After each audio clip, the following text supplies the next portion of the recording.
Where is Daniel England based now, and what exactly is he doing? Well, right now I'm based in Fort Lauderdale, in Florida, and right now I'm coaching on the side. Right now, full time, still work at the West Fargo Bank full time, and right now just just do what I do, just trying to find athletes and trying to work with them really. Tell me a little bit about the coaching. Where are you coaching? What level? Well, I'm coaching right now high school kids right now. Right now I have a few Jamaican high school kids because a lot of high school kids in Florida, especially down there by Miramar, Fort Lauderdale. So I just coach them, get them ready during season so they could get a scholarship for college. And when you say you have a few Jamaican high school kids, do you actually come down and recruit them, or do you find them there? No, I found them there. Well, I've been doing it for 4.5, 5 years. I did it in Arizona, and now I started up back in Florida. But it's more privately. The whole purpose of my clinic is to get you the advantage. It's almost like a tutoring per se, but just for track. You know, you go and you have your regular track practice, but you come to me and I get you to your goal where you want it to be. So it's more advanced track. That's what it is. What's your success rate been like in the last 4.5 years? Well, I took couple girls to state. They never run before, and I took them to state, and that was a major plus within the last 4 years. How do you find coaching as opposed to being an athlete? Well, coaching, I mean, it's so funny that as a coach, you kind of see why your coach mad at you back in the days. You know, it's very frustrating. But if you have all the patience in the world, then that's the first goal of coaching. You gotta have patience, man. You gotta have patience. But yeah, you definitely laugh now when you coach kids and they give you a half percentage, you know, after talent, and you know they can do more. Yeah, so I know what Herb went through, and now I'm feeling what Herb McKinley went through, you know. Were you that kind of an athlete though? Because most people you speak to will tell you that Daniel England was a hard worker. Yes, I was hard. But yes, you know, I was also a slacker. You know, I didn't do everything Herb McKinley told me, but I do most things though. You would have been at Champs then up to last year. What were your thoughts about what you would have seen in comparison to the time when you competed?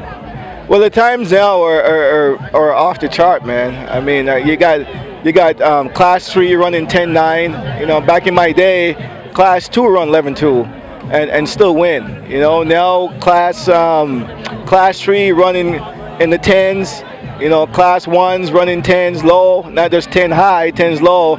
So we come a long way, and which is good because we've been in the track and field world a long time, and now we start seeing the good and the good of the sports with the country and what. It's pretty much paying out right now, but it's crazy. The times back then, you know, everybody always asks me, would I be running those times if I was running with Bolt or Asafa? You know, who would know? Who would know? I don't know, but definitely times are way faster. You had a tremendous Champs career for Calabar. You really dominated, unchallenged, unbeaten except that one race. Take us back to that one race you lost at Champs and tell us what went wrong. Oh man, you gotta bring me back, huh? Honestly, what happened was I wasn't strong enough. Honestly, I wasn't strong enough. That was my senior year, my last year, obviously. I don't think I did put in a lot of work, and that's what I was saying earlier, that I did something and some things I didn't do. My last year I didn't put in enough background work, and honestly I just didn't have enough juice per se, strength to fight Donovan off. But really and truly, if it was the first year class 1, second year class second year class 1, I don't think that would happen really. This was the first time someone really stepped up to the challenge. And in the challenge meeting, I was ahead of them, and he actually stepped up. So when he actually stepped up, I was shocked that he did step up. And not only that, I didn't have enough strength to say, all right, let's change gears, because I always change gears in my running, always, and that's something I always do easily. But when that happened, that part of the race, I didn't have any plans for, honestly. Obviously, you had been unbeaten up to that stage. You had been utterly dominant. Was there any fear that you could actually lose? No. I never run with fear. Never did. Every time I run, if you ever notice the way I run, I never run with fear. I treat everybody, with much respect. But the fact to me is, I'm dominant. The simple fact, I fear no one, and that was the mental aspect of when I was running. I didn't care who was in the race. I was never. The only time I got scared, I got nervous, is when I'm actually coming out to the tunnel. But once I hit the track, no, I never did fear anybody. What was the single greatest moment for Daniel England at Champs? Well, the single greatest moment was the first year Class 1. Because the first year Class 1, all the Class 2 always beat the first year Class 1s. It was a trend that going on for the last 3 years. Kerry beat Howard Johnson, and here comes my turn. Honestly, I was kind of nervous that year because it was a trend going on. You have Thomas Mason, you have Kerry Johnson. Thomas Mason beat Kerry Johnson, and then here comes me. So the fact that I continued the trend and stop it during my era, that was a big accomplishment, really. When was Daniel England spotted? First of all, and you realized that you had some serious potential, some serious talent. Oh, from primary school, man. From Russell days. I've been running since Russell Primary, off Richmond Park. I knew because at Sports Day, everybody was just behind me, period. I was the only guy in Sports Day get to sit down while everybody get back out there on the field. So I did that, and then Herb McKinley spotted me doing the all-age. I dominated all-age primary also. And back then, Stephen Francis was the starter back then. So that's a long time. That's a long time ago. But ever since primary school, my dad knew that I'm really meant out to be a track. Was it always Calabar for you? No, not really. Not really. There was a lot of schools that came up, but Herb McKinley was the only one that was scary enough to say yes. You got this tall guy, rolling a Mercedes Benz, came to your house. I need to talk to your parents. Everybody else just kind of all right. Came by some little cars, but he came in and he was.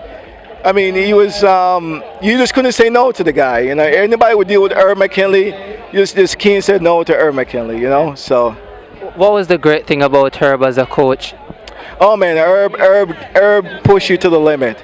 That was the great thing, and that's one thing right now I think lack with athletes nowadays. They don't maximize their limits, and because when Herb met me, I wasn't running the 4. I wasn't running 4, and the 400 was the only race I haven't lost since I picked it up, for Champs. But I never run the 4 until Herb told me run the 4. But Herb brings the best out of you, not only in the track, but also outside the track. He always tell me, when you go out, dress nice, always prepare yourself, and but he brings the best out of you. Talk to us now about what happened after high school. Well, pretty much what happened to the high school, like everybody else, you get a scholarship, you went abroad, and then that culture hit you. A lot of people don't know there's a whole different culture, in the sense of what you do here is not the same there. You go to school, here, like I said, you're in Jamaica, track could be your number 1 priority. In the United States, track maybe be your 3rd priority, maybe 3rd, because you have to go to school, and you have to keep up your GPA, which is your school grades. Not only that, then you have to find a job so you can eat. You know what I'm saying? And then after that, then you got to concentrate on track. So the track and field for me it bumped down to third list in my priority life, in my lifestyle. Were there injuries? There was injuries. I pulled my hamstring, my left hamstring.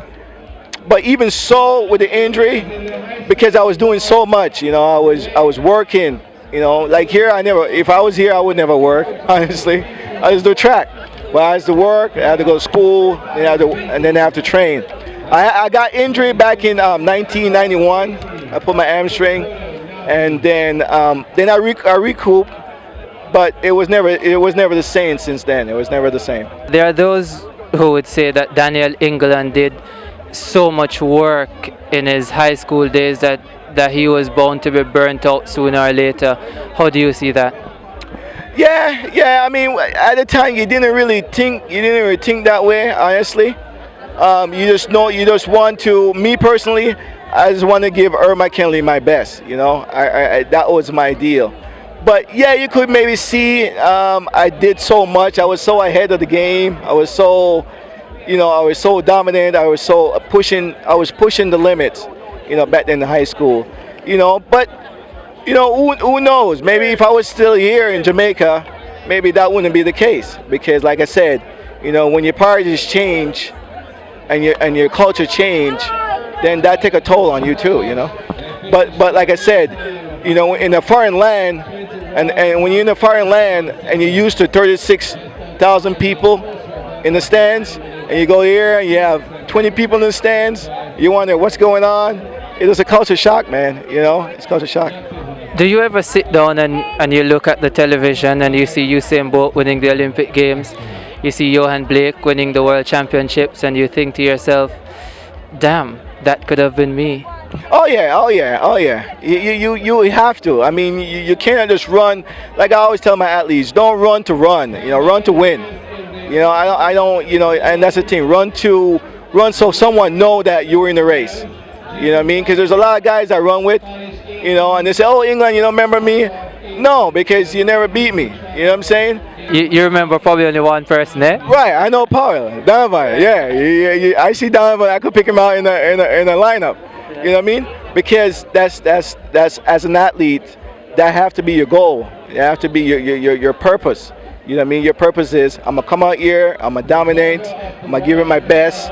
You know what I'm saying? I mean, sometimes, yeah, your best not be good enough, but it's good enough for you. You know what I mean? So yeah, every time I see track meets, you know, I get flashback now and then. But you know, it breaks your heart. But you know, what are you gonna do? You know, you still have to support, give back. You know, and that's what I'm trying to do right now, is give back my knowledge, my experience to the younger kids, so they make better decisions in life, you know. When you look back at where you were and your situation at the time when you got the scholarship from Jamaica, had the facilities been here like now, and certainly the coaches, would you have stayed? Oh yeah. If I didn't know what I knew then, back then when I knew now, I would have stayed. I would stay definitely, because like I said, it's not just track you have to focus on. You know what I mean? Here in Jamaica, you know, not only you have the support, you know, you have the atmosphere, you know, the foods are better, you know, a lot of stuff way better than foreign. Well, I encourage them to stay here. Honestly, I mean, you know, we still have the best teachers here in UWI. You know, GC Foster. We still have the best college teachers here. You know, because all you're trying to do is further yourself, education-wise, and also with your track. Any possibility that maybe you could go into the formal coaching system in the US, high school, college, maybe come back here and do some recruiting? Well, that's honestly, that's the plan down the road, honestly. But to me, I'm trying to do it privately, you know, because the system in the United States, there's a lot of politics. So I do it my way, so I could make my own decisions, and that's what I'm doing. Daniel England, thanks very much for chatting with us. Great catching up with you. Yeah, man, always respect.